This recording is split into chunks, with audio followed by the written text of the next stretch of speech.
मुझे प्राप्त हो रहा है।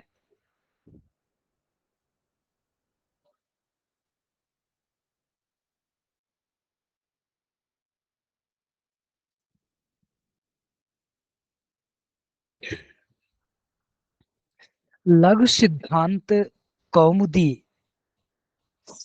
यह पाणिनीय कृत अष्टाध्यायी की कुछ महत्वपूर्ण श्लोकों का संचय होता है, जिसमें हम सब दैनंदिन व्यवहारोपयोगी शब्दों का समावेश इसमें किया गया है। और यह संस्कृत भाषा की मूल अर्थात प्रारंभ, या फिर हम ये कह सकते हैं कि संस्कृत भाषा के स्वर्णिम अवसर प्रदान करने हेतु लघु सिद्धांत कौमुदी की संरचना सन्निहित की गई है। और इसका प्रारंभ होता है सृष्टि के आरंभ काल से ही। जब सृष्टि की निर्माण हुआ था, सृष्टि का संचालन हुआ था, उसी समय संपूर्ण चर अचर इत्यादि की संरचना के बाद सभी देव और मनुष्य प्रसन्नता का व्यक्तीकरण कर रहे थे। सृष्टि का निर्माण करने वाले स्वयं विधाता और सभी देवों में अत्यंत ही प्रसन्नता व्याप्त थी। उस समय तीनों देव, त्रिदेव, ब्रह्मा, विष्णु और महेश, इन सब के दायित्व का विभाजन भी हो चुका था। एक सृष्टि का निर्माण, और दूसरे देव के द्वारा सृष्टि का पालन, तीसरा देव अर्थात भगवान शिव के द्वारा सृष्टि के संचालन में उनका संहार इत्यादि, या ये सब विधान उनके ऊपर किया गया था। तो भगवान शिव सृष्टि के आरंभ में, सृष्टि के निर्माण के बाद अत्यंत प्रसन्नचित्त होते हैं, और अपनी प्रसन्नता को व्यक्त करने के लिए वे कैलाश पर्वत पर नृत्य करते हैं। और नृत्य भी बहुत अच्छे तरीके से, जैसे शास्त्रीय नृत्य जो होता है उस अनुरूप उन्होंने नृत्य किया। और नृत्य की समाप्ति के बाद, जब नृत्य उनका समाप्त हुआ, तो समाप्ति के अवसर पर उन्होंने अपने हाथ में जो डमरू है, भगवान शिव का डमरू, उस डमरू को भगवान शिव ने चतुर्दश बारम 14 बार बजाए थे। और वह 14 बार बजाने से जो ध्वनि निकली है, उन्हीं ध्वनियों को 14 सूत्रों के रूप में सजोया गया है, जो आचार्य पाणिनि के द्वारा। फिर वे ही 14 सूत्र हमारे संस्कृत के वर्णमाला के रूप में जाने जाते हैं। और वे 14 सूत्र कौन से हैं, अब हम उन्हें आपके मध्य व्यक्त करने का प्रयास करता हूं। शायद आप सब जानते होंगे। नृत्यावसाने नटराज राजो ननाद ढक्काम नव पंचवारम ऊर्धतु कामः सनकादि सिद्धानेत द्विमर्षि शिव सूत्र जालम। इसका तात्पर्य यह है कि जो हम आपको पूर्व में भूमिका बताए हैं वही है। नृत्यावसाने, जब भगवान शिव सृष्टि की समाप्ति के बाद प्रसन्न होते हैं, तो नृत्य की समाप्ति के बाद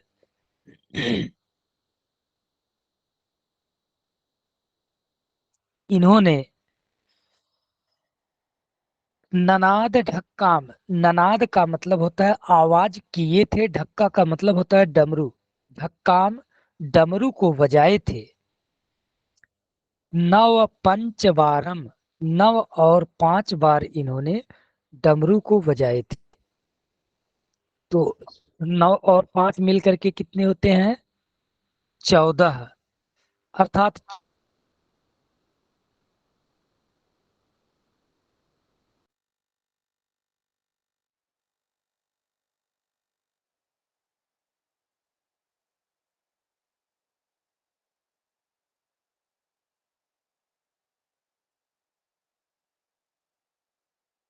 आवाजें उनको ही सुर के रूप में कल्पित किया गया है। और अब हम आपके समक्ष आपकी आवाज क्लियर नहीं आ रही है फ्रेश।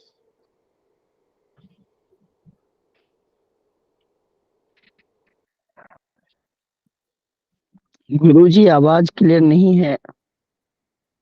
जी, हम आवाज को स्पष्ट करने का प्रयास करते हैं।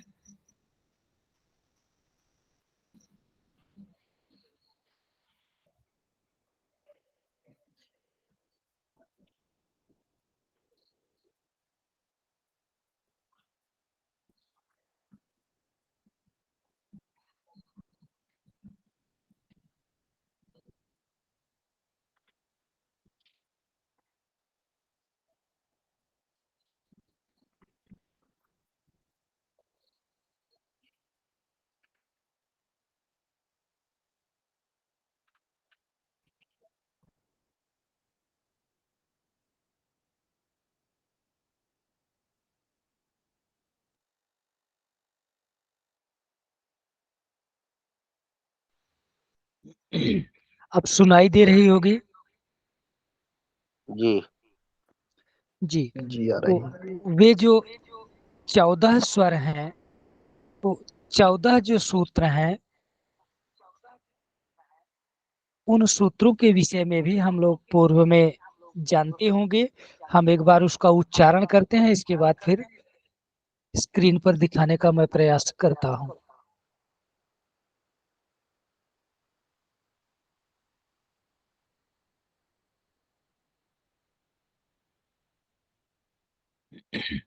आ ई उड, री लीक, ए ओंग, आय औच, हाय अवारट, लड़, यमंगड़नम, झ भय, घ ढ धस, ज ब ग ड दस, ख फ छ ठ थ, च ट त व, क प य, स स र, ह ल।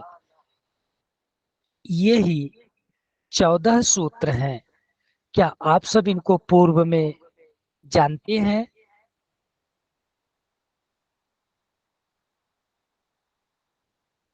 आप कंटिन्यू मतलब। जो लोग जानते हैं महोदय, एक बार वे अपने हैंड को रेस करेंगे, हाथ को ऊपर करेंगे, तो हम समझ जाएंगे माहेश्वर सूत्र को।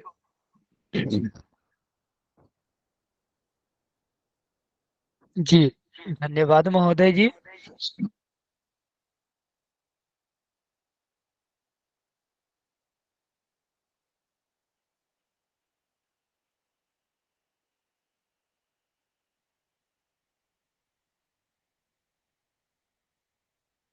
एक ही व्यक्ति जानता है। क्या महोदय जी अब भी मेरी आवाज सुनाई दे रही है? स्पष्ट मेरी आवाज सुनाई दे रही है? जी आ रही है, आपकी आवाज आ रही है।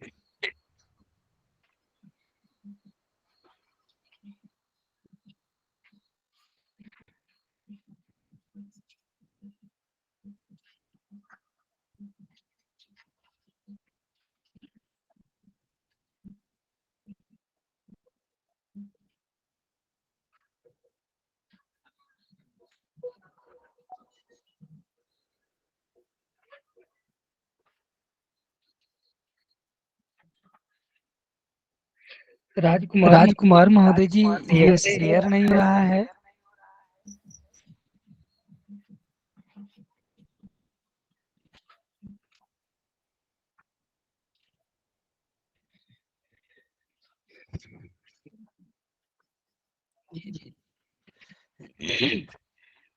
जी, मेरा स्क्रीन शेयर हुआ है।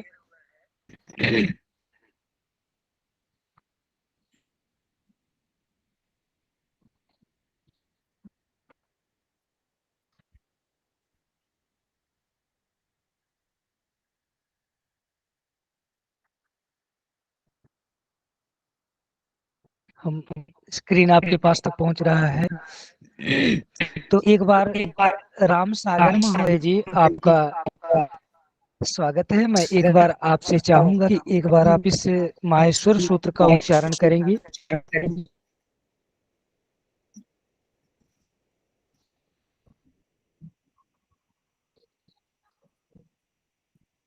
राम सागर महोदय जी,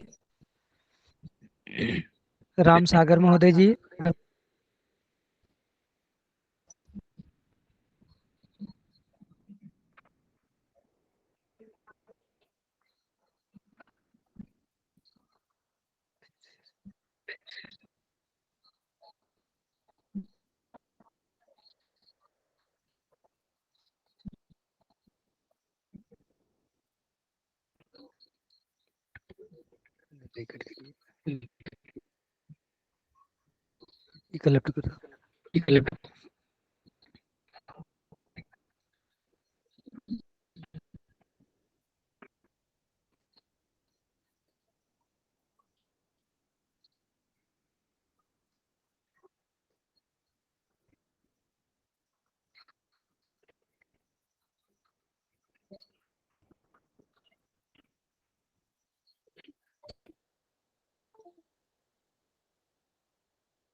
हरिओम।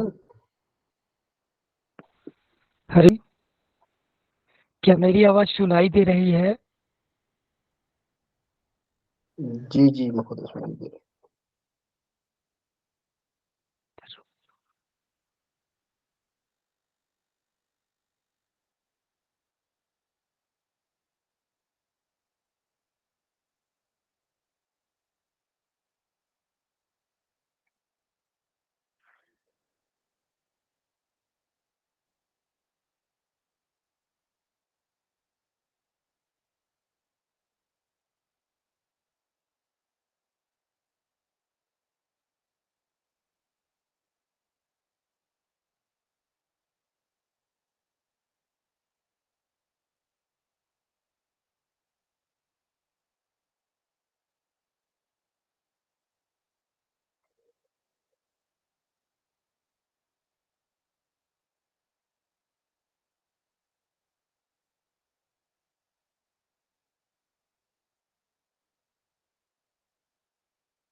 ओम, आप सब वहां से बताएंगे क्या स्क्रीन शेयर हो रहा है कि नहीं? जी, आपका से हो रहा है। जी जी हो रहा है। हेलो तो द्वितीय दिवस का आरंभ होता है। जी, हम आपको बता रहे थे माहेश्वर सूत्र। जी माहेश्वर सूत्र को हम स्क्रीन पर आपको दिखा रहे हैं। यहाँ आप सभी को दिखाई दिया होगा जी जी जी माहेश्वर सूत्राणी लिखे जी गए हैं। जी महोदय। तो अब हम एक बार इसे ही स्मरण करते हैं। आ ई उड, आ ई उड, री री क, ए ओंग, आय औच, हा या व, या मांगड़ा नाम, झा भय, घ ढ ध स, जा व ग ड दस, ख फ छ ठ थ च ट त व, क प य स स र ह ल। एक बार आप सब में से इसका उच्चारण और कोई करना चाहेंगे? जी मैं कर लूंगा। ऐ उन, रिल रिक, ए ओंग, ए औच, है बराटा, लाना, नामा गानानम, जाभाना, घाड़ा धाशा, जावा घाड़ा दाशा, खापा छाठा थाचा टाताबा, कापया, शाशा शशा सरा हाला। जी धन्यवाद जी महोदय जी। और लोग भी आयुरा अभ्यास अगर रेल्वे का ए ओंगा आई औचा हाय बाराटा लाड़ा यमा गड़ानम झवैया घड़ा दासा जाबा गड़ा दासा खाफा छाटा ता चाटा तावा कपाया शा शा सारा हाल। जी बहुत अच्छा। अब हम इसे जितनी ही आसानी से स्मरण कर लेंगे। अच्छा, इनका स्मरण करने का कारण क्या है? हम आपको ऐसा क्यों याद करवा रहे हैं? जैसे हम हिंदी की भाषा को जानते हैं, हिंदी में जब हम कुछ भी बोलते हैं तो उसके जो स्वर और व्यंजन होते हैं उन्हीं को हम पहले से ही सीखे रहते हैं, जानते रहते हैं। तो जितनी ही कुशलता से हम उन स्वरों और व्यंजनों को पहचानते हैं उतनी ही कुशलता से हम बोल सकते हैं और लिख भी सकते हैं। यही व्यवस्था हमारे सब जानते हैं। संस्कृत भाषा सभी भाषाओं की जननी है और सभी भाषाओं में सबसे प्राचीन है। तो यह श्रेय संस्कृत भाषा को प्राप्त कैसे हुआ है?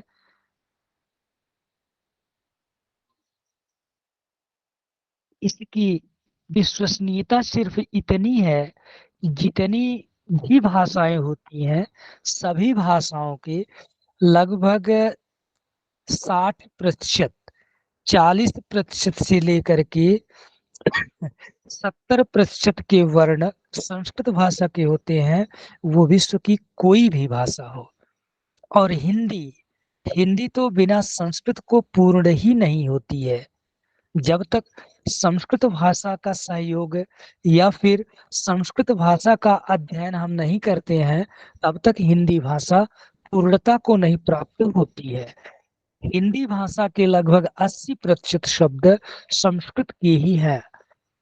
केवल अंतर इतना है कि इनकी वर्णमाला से ही थोड़ा सा परिवर्तन होता है। हम जो हिंदी में पढ़ते हैं आ ई उ ऊ इत्यादि, यह सब केवल स्मरण करने की और बोलने की तौर तरीकों पर आधारित है। जबकि इसका वास्तविक स्वरूप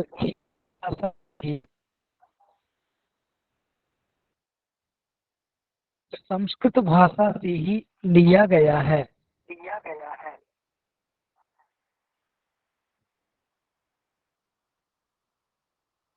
तो संस्कृत भाषा का स्वरूप कैसा है जो वो यहाँ पर व्यक्त कर रहे हैं, दिखा रहे हैं स्क्रीन पर?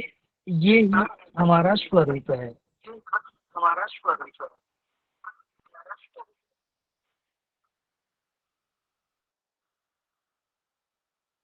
अब इस स्वरूप के अंतर्गत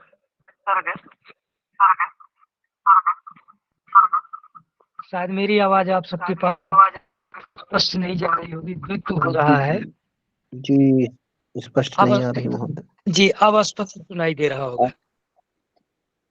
जी जी जी, तो ये जो सूत्र है हमारे 1 से लेकर के 4 तक के सभी स्वर हैं, और उसमें भी अ, ई, उ, री, ली, ए, ओ, आय, औ, इतने ही हमारे स्वर होते हैं। इनको हम अच भी कहते हैं। अब संस्कृत भाषा, ये सब अच जो है ये संस्कृत के वर्ण हैं। हमें इन सबको हमेशा प्रयोग में आएंगे, इसलिए हम इन्हें आपको बता रहे हैं। लघु सिद्धांत कौमुदी के पूर्व की तरह तो हमें सीखना होगा, उन्हीं का प्रयोग आज हम आपके मध्य में कर रहे हैं।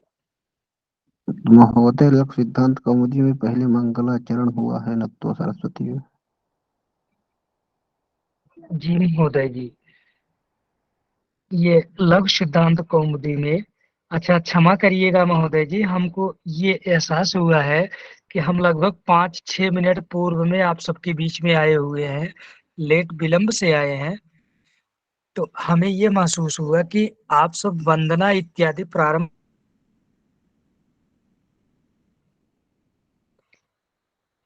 इसीलिए हम आप सबकी वंदना इत्यादि न करवा करके सीधे हम संस्कृत के वर्णों पर पहुंच गए हैं। क्षमा करेंगे महोदय, क्योंकि आप सबकी विषय में हमें थोड़ा सा ये पूर्व अनुमान नहीं हम कर पाए कि आप सब अभी वंदना भी नहीं किए हैं। जी तो वंदना फिर हम भी लोग करते हैं। जी, यदि आप सब करना चाहें तो आप यहाँ से वंदना आप सब में से कोई करेगा, जी महोदय, हम लोग कर चुके हैं वंदना। तब तो फिर आपको बहुत बहुत धन्यवाद, हमारा अनुमान भी सही हुआ। तो वंदना के बाद फिर होता है संज्ञा प्रकरणम। जी जी महोदय। संज्ञा संज्ञा प्रकरण का तात्पर्य ये होता है, सबसे पहले हम संज्ञा शब्द को जानना चाहेंगे। संज्ञा क्या है? यह नाम है। अब नाम के अंतर्गत स्थान, वस्तु इत्यादि के जो नाम होते हैं वे संज्ञा के अंतर्गत आते हैं। और पूर्व में भी हम सब जानते होंगे संज्ञा का मतलब वही होता है, स्थान, व्यक्ति, वस्तु इत्यादि के नाम को हम संज्ञा कहते हैं। तो यहाँ पर भी संज्ञा, जो प्राकृतिक हमारे स्वर हैं, प्राकृतिक जो वर्ण हैं, उनको भी हम संज्ञा के अंतर्गत ही रखते हैं। जैसे आ कहने से आ की संज्ञा द्योतित होती है, इसी तरह से अ के बाद ई होता है, या फिर आ के और भी भेद होते हैं। तो हम आपको प्रारंभ किए हैं माहेश्वर सूत्र से, और आपकी पुस्तक में भी शायद माहेश्वर सूत्र ही प्रारंभ हुआ होगा सरस्वती वंदना के बाद, महोदय, या फिर इस पहले मंगलाचरण होता है ग्रंथ के आरंभ। माहेश्वर सूत्र ही रहे होंगे। मंगलाचरण नत्वा सरस्वती देवीं शुद्धां पुण्यां करो। जी, ईश वंदना है। मंगलाचरण इत्युक्ते ईश वंदना, ईश अर्थात ईश्वर की वंदना, जो आविष्ट होते हैं उनकी वंदना होती है। फिर इसके बाद में वही माहेश्वर सूत्र है।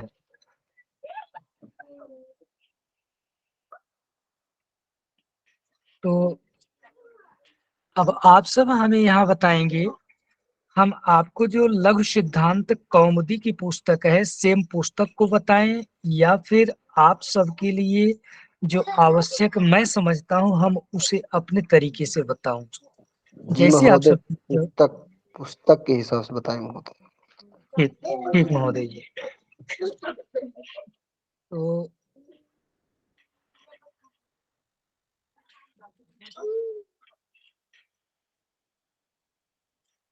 आपके हिसाब से क्या ठीक रहता हम सबके लिए?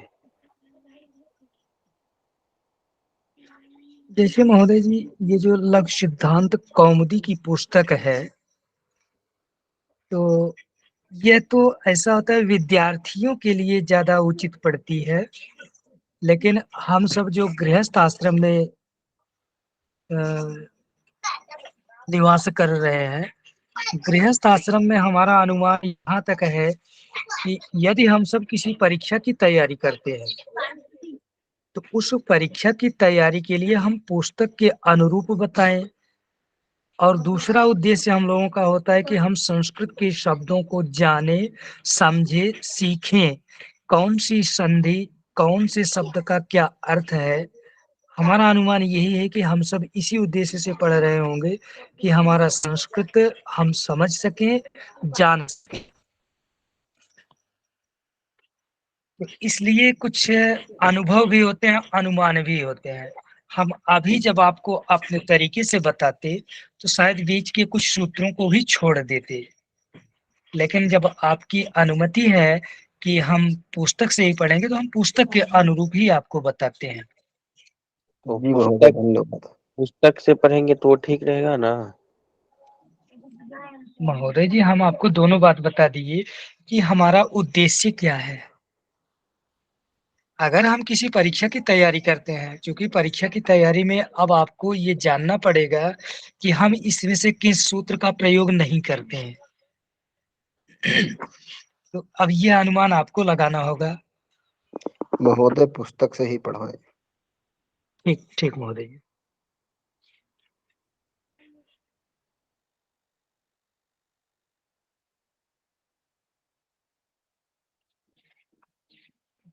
तो माहेश्वर सूत्र को हम सब पढ़ चुके हैं। आज तो हम एक बार उच्चारण करवा देते हैं, और उच्चारण के बाद फिर हम सब इसे स्मरण कर लेंगे, क्योंकि इनका प्रयोग बार बार होता है। हम जब शब्दों को आपको बताएंगे तो इनका ही प्रयोग अधिक होगा। इसलिए हम एक बार फिर से आप सभी से आग्रह करते हैं कि आप इन्हें स्मरण करने का प्रयास करेंगे।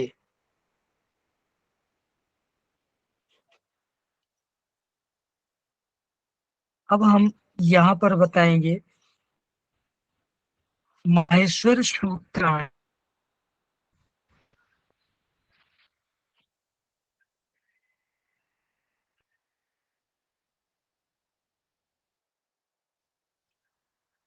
माहेश्वर सूत्रेषु, माहेश्वर के सूत्र में जो वर्ण है, अंतिम वर्ण है, सूत्र के अंतिम पद, जैसे आप यहाँ देख रहे होंगे अ ई उ ड, ड़ के बाद फिर री री री क, ड़ और क, यह वर्ण, फिर इसी तरह से च, आय औ च, ह य व र ट, इनमें से ट, यानी सूत्र के अंत में जो वर्ण है वे इत संज्ञक होते हैं।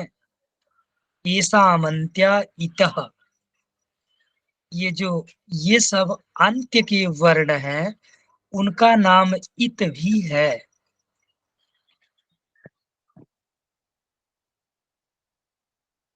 अब संज्ञा तो हम पूर्व में ही बता चुके हैं, संज्ञा किसे कहते हैं? नाम। तो ये जो अंतिम वर्ण है, इनका नाम इत संज्ञा है या इत है। अब हम इत का क्या प्रयोग महोदय, होता है? अगर इत संज्ञक है तो प्रत्याहार कैसे बनाएंगे इनका?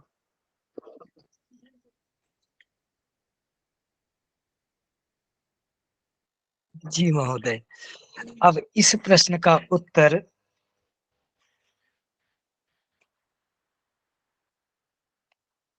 हम आपको प्रत्याहार निर्माण भी बताएं। जी महोदय, वह प्रत्याहार में इत शब्द ग्रहण नहीं किया जाता, तो प्रत्याहार इस शब्द का कैसे बनेगा? तो हम महोदय जी, ये तो कहे नहीं कि इत नहीं ग्रहण किया जाता। हमने केवल अभी इत संज्ञक नाम इत नाम बताया हूं, ना कि ये तो कुछ मैं कहा नहीं कि इनकी गणना नहीं की जाती। जी महोदय। जिनकी जिनकी इत संज्ञा होती है उनका तस्य लोपः एक सूत्र होता है, अभी आपको आगे मिलेगा, हम आपको बताएंगे। तो उसको तस्य लोपः सूत्र से उसी का लोप कर दिया जाता है। और लोप किसे कहते हैं? अदर्शनम लोप संज्ञा स्यात्। जिसका दर्शन ना हो, अर्थात जो दिखाई ना दे, उसकी लोप संज्ञा होती है। हम यहाँ अंतिम जो वर्ण है अभी उनको न तो मैं लोप किया हूं ना कुछ ही किया हूं, सिर्फ इनका नाम मैं आपको बताया कि जितने सूत्र हैं सभी सूत्रों के अंत के जो वर्ण हैं वे इत संज्ञक हैं। अब ऐसा बहुत ही उचित प्रश्न महोदय जी आप बीच में उपस्थित किए हैं, क्योंकि प्रत्याहार का नाम ले लिए हैं। तो प्रत्याहार का मतलब क्या होता है? प्रतिह्रियते संक्षिप्त क्रियते इति प्रत्याहारः। जिससे हम शब्दों का संक्षेप करते हैं महोदय या जो ये आप बोल रहे हैं तो ये स्क्रीन में अगर शेयर हो जाता तो हम लोग लिए बहुत अच्छा होता। अब सारी चीजें महोदय जी स्क्रीन पर शेयर करना या फिर उनकी स्लाइड बनाना तो संभव नहीं है, क्योंकि जो आवश्यक है इसीलिए तो हम आपको बताएं कि अब प्रत्याहार के निर्माण की स्लाइड हमारे पास नहीं है महोदय जी।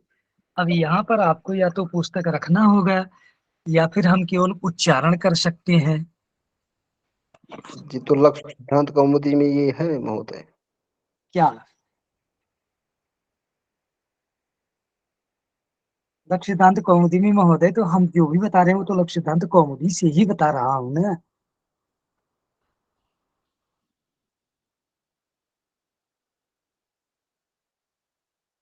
अन्य जो शब्द या फिर जिनका उच्चारण हम कर रहे हैं, अब ये सब तो हमारे पूर्व के अनुभव हैं, पूर्व के अनुमान हैं। तो इसे हम आपकी कक्षा में तभी हम प्रस्तुत कर पाएंगे, या तो हमें पूर्व में निश्चित हो कि आज हम यही आपको बताएंगे, तब फिर उसकी स्लाइड हम पूर्व में बनाएंगे, तभी तो हम आपको कक्षा में दिखा पाएंगे। अब इतनी जल्दी से इसे व्यक्त करना या स्लाइड बनाना या फिर इसको ऐसा करना, फिर थोड़ा दिक्कत होगी महोदय।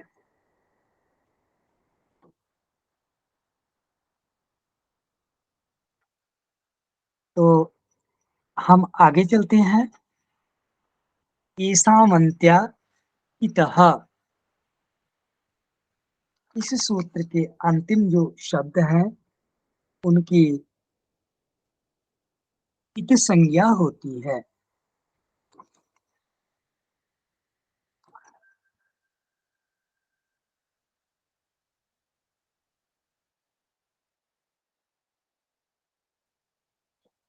अगला सूत्र है हलंत्यम।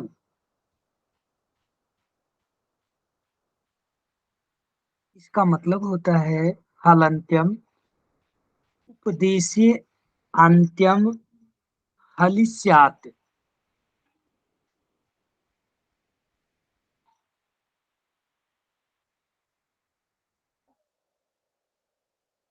उपदेशः, उपदेश की अवस्था में आद्योच्चारणम सूत्रेष्वदृष्टम पदम सूत्रांत सूत्रांतराद अनुवर्तनीयम सर्वत्र। यहाँ पर उपदेश की अवस्था में, निर्देश की अवस्था में जो अंतिम वर्ण है उनमें केवल जो स्वर संयुक्त हैं, स्वर मिले हुए हैं, वे केवल हल वर्णों के उच्चारणार्थ होते हैं। तो ये साम अंत्या इतः, जो अंतिम वर्ण है उनकी इति संज्ञा होती है। हकारा दिस्व अकाराः, हकार ह य व र ट, इन सब में जो आ वर्ण निकल रहा है ना, वो मात्र उच्चारण के लिए है।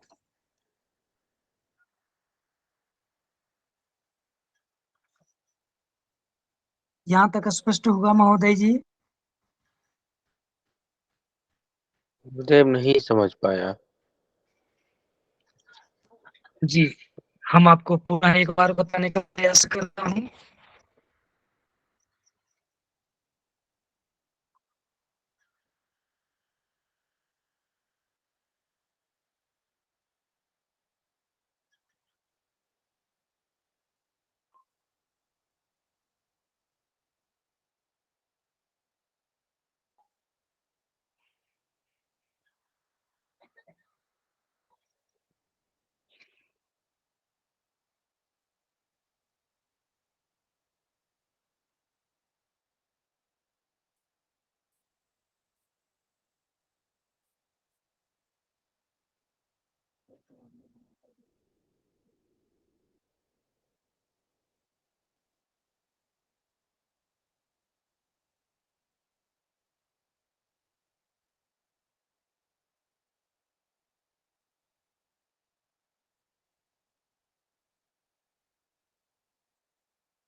वर्णानाम समूह वर्णमाला, यहाँ दिखाई दे रहा है महोदय स्क्रीन पर।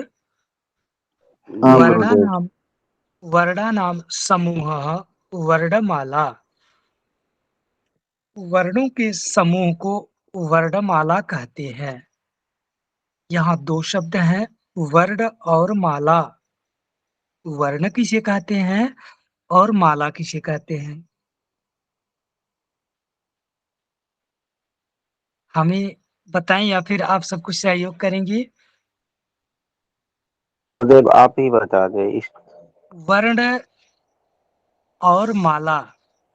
माला का मतलब होता है कड़ी, श्रृंखला। तो यह माला कई प्रकार की होते हैं। फूलों की माला, मोतियों की माला, अनेक प्रकार की होती है। तो हम माला का तात्पर्य सिर्फ इतना जानते हैं, जैसे फूल की माला, तो एक फूल के बाद किसी दूसरे फूल का क्रम होता है, और वह क्रम इस तरीके से होता है कि एक फूल दूसरे फूल से किसी न किसी रूप में संबद्ध रहता है, और वह संबद्ध का मात्र आधार होता है सूत्र, धागा। तो धागे में फूलों को पिरोना ही माला कहलाता है। वैसे ही जैसे फूल की माला, फूलों को पिरो करके माला बनाया जाता है, सेम उसी प्रकार से वर्णमाला भी होते हैं। जैसे फूलों को सजा करके माला का निर्माण, वैसे ही वर्णों को सजा करके वर्णमाला का निर्माण होता है। तो वर्ण क्या है? स्वयमेव राजन्ते इति स्वराः, या नाक्षराणि तानि वर्णानि। जो अक्षर होते हैं, जो ध्वनियां होती हैं, जब तक वे हमारे मुख के अंदर होते हैं तब तक वे विचार होते हैं। वे ही विचार जब हमारे मुख के बाहर होते हैं तो वे वर्ण अथवा अक्षर में परिणित हो जाते हैं। तो हमारे विचार को ध्वन्यात्मक तरीके से मुख के बाहर निकलना ही वर्ण होते हैं। वर्ण दो प्रकार के होते हैं।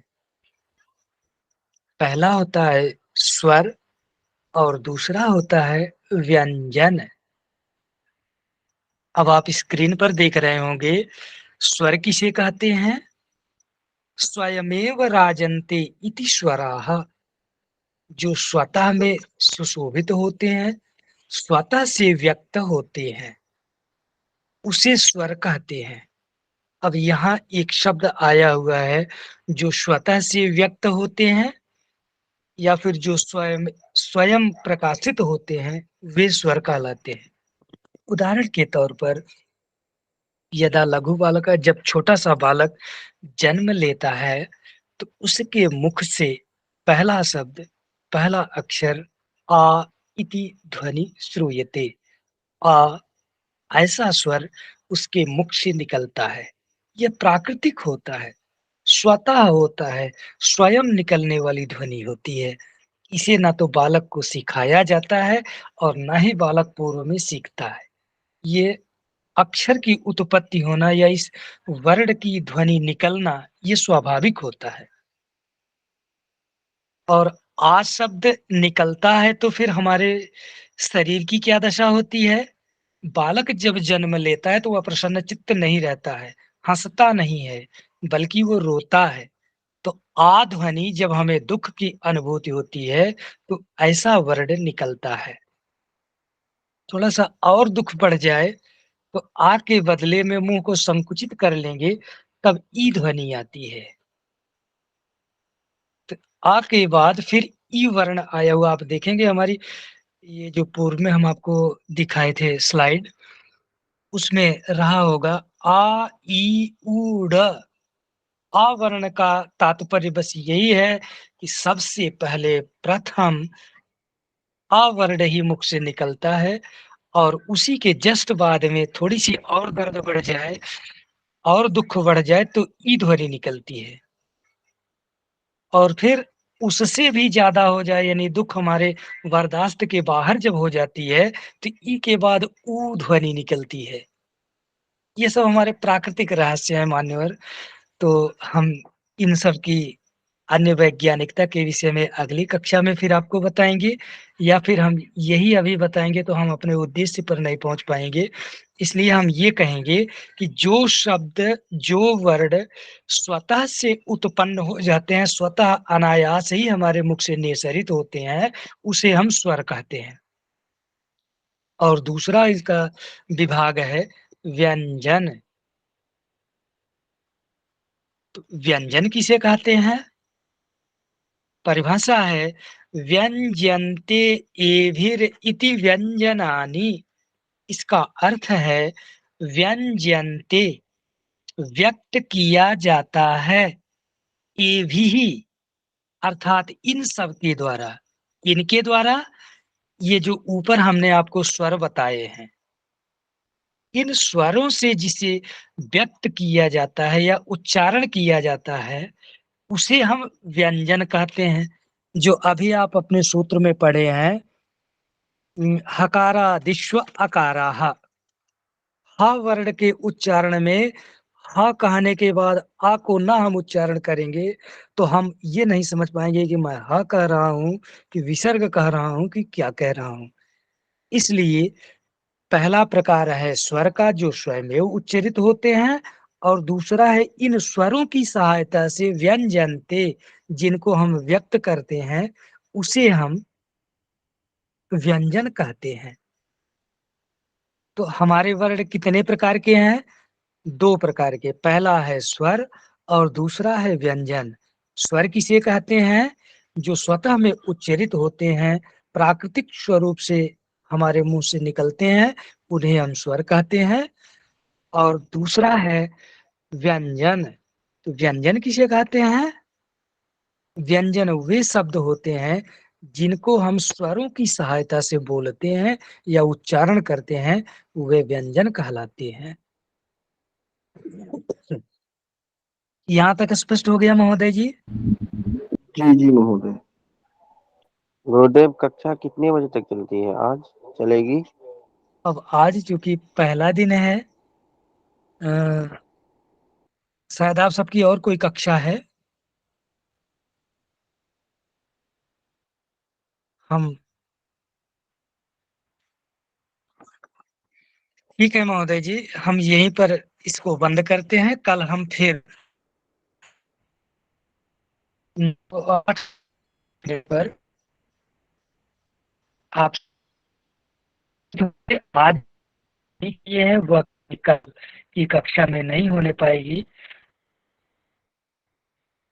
गुरुदेव आपकी आवाज नहीं आ रही है। महोदय जी, अब आप यहाँ पर हमें अवगत करा दिए हैं। आज चूंकि पहला दिन है हम थोड़ा व्यक्त नहीं कर पा रहे हैं, इसलिए हम आप सभी के अनुसार इस कक्षा को यहीं पर बंद करने का प्रयास करता हूं। या राजकुमार महोदय जी हैं, तो यदि आप सबकी अनुमति हो तो हम अपनी कक्षा को यहीं पर बंद कर दें। कल की कक्षा